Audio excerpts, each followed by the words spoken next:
It's your boy BassgodK, and I'm here making a beat for all of y'all.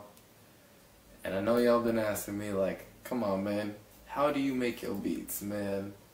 And I've been like, I'm gonna get to you, I'm gonna get back to you, and now I'm getting back to you.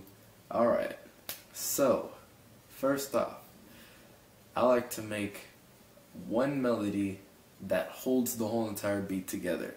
It's that one melody that connects the whole entire beat entirely. It's the intro, it's the chorus, and the ending. And sometimes I actually like to add a little bit of something extra just to hold the beat after the second chorus. That way it kind of still holds the feeling, the meaning behind the beat. Just kind of emphasize it a little bit more. But yeah, first off, I'm gonna make that, and then I'll be right back. So I'm done with that, and now here's what I've got for my first melody. Oop.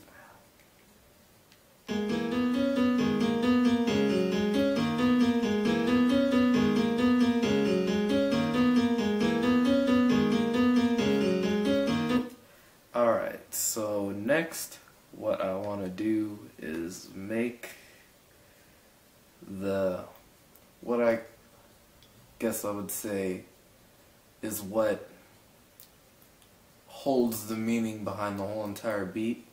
It's what actually gives the beat its emotion, I guess you could call it. And so for that, I'll use these strings right here. And so here's what I've got for the strings, the feeling, the emotion of the beat.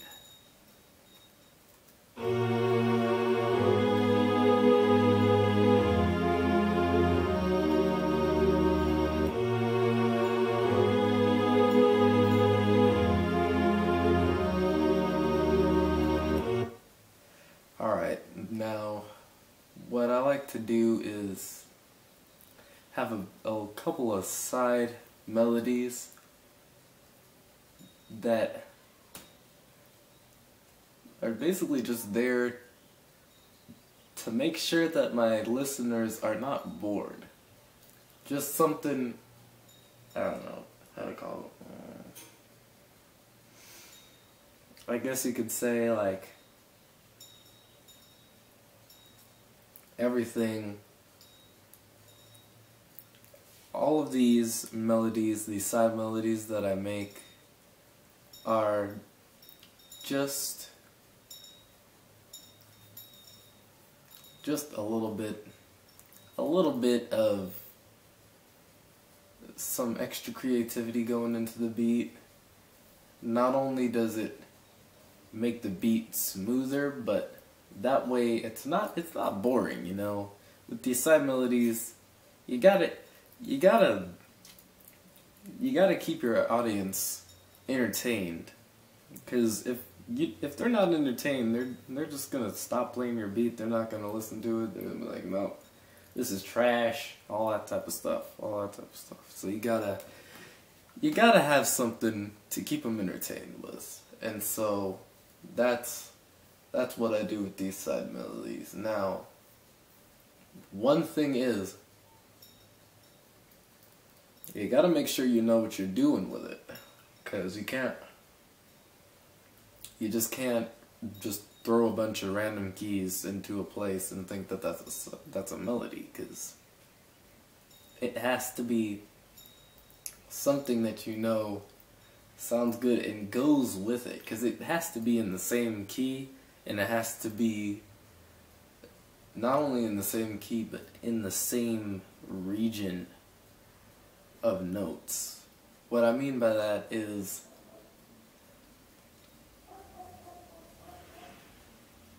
basically,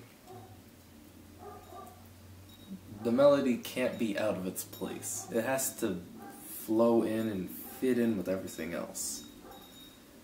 So what I like to do most of the time is make my side melodies be like a higher octave.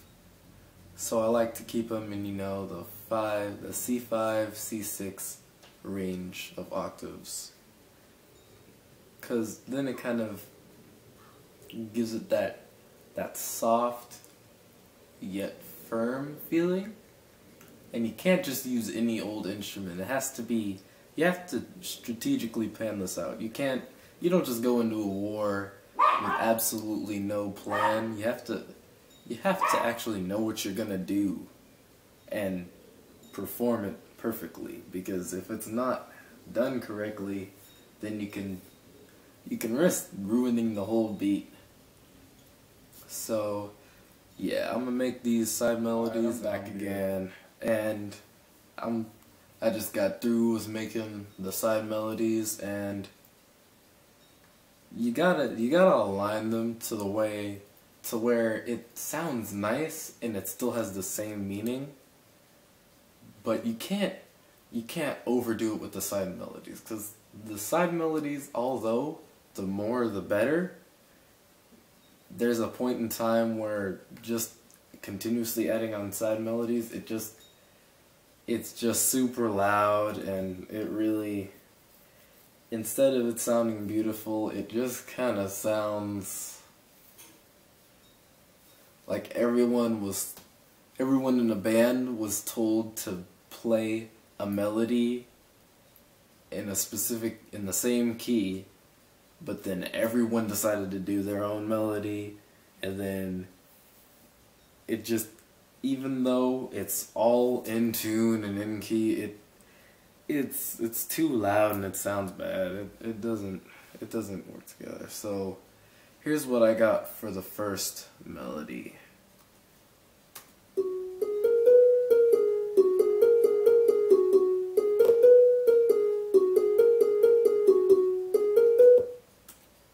And what I did here is I just kind of doubled up the melody.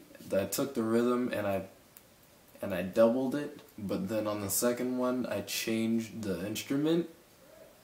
And what that does is it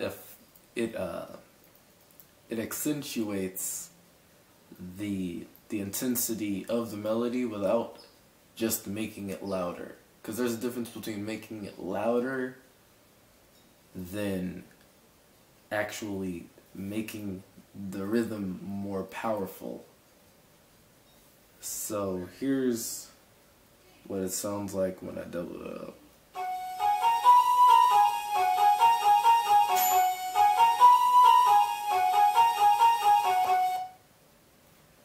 And then, so for the third melody, I decided to do a different rhythm, and I made it all three of these side melodies, even though they are peaceful and kind of happy, they can still be used in a sorrowful beat, and they still make it sound beautiful. And so here's what I got for the third melody.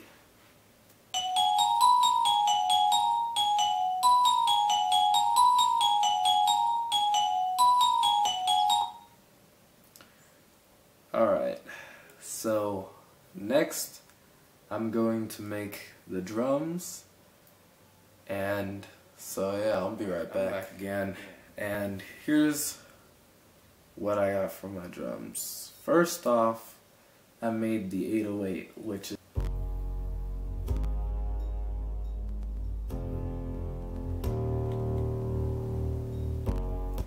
and see what I did there is I made it follow the strings that you heard earlier on, and basically make, like I said a couple of seconds ago, make it accentuate the melody, accentuate the rhythm.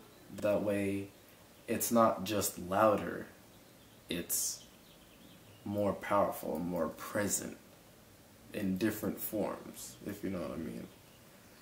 Alright, and so here's what I got for my kicks.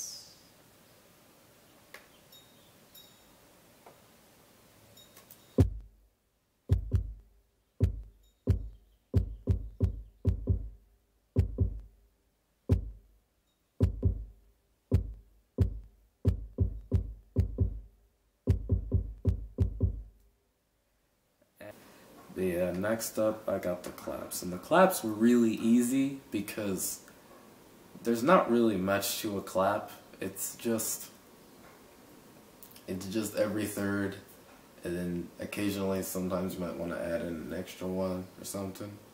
Specifically for me, I like the bounce back pattern. Yeah, here's what I got for those.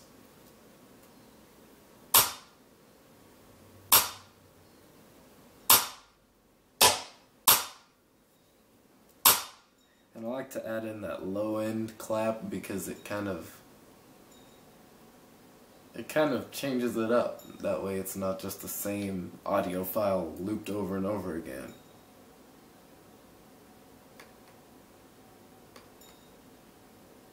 Alright, so next up I have my hats.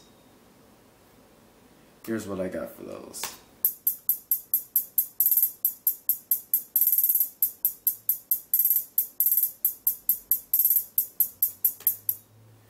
And for that, I really just started off, when I made it, I really just started off with a simple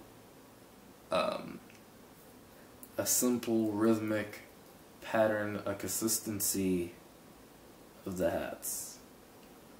What I mean by that is basically they're all just the same, and it's literally just kind of a metronome, but when I further went on to making the hats, I added in a little bit of sometimes like a trill with it, and as you could hear in there, just to like spice it up. That way it's not just the same thing. Sometimes in a beat, when you're making a beat, it would sound just better with just like a metronome pattern of hats, but most of the time you should actually have like some sort of pattern to switch it up.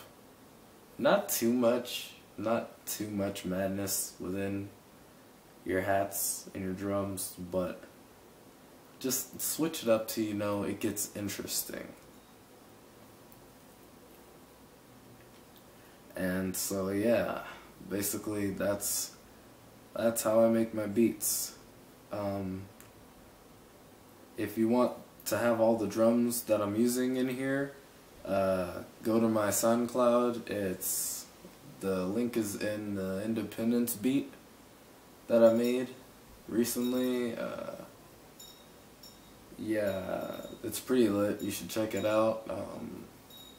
All of that's going to be in the description down below. And I will see you guys later. Kakashi out. Play the beat for you guys.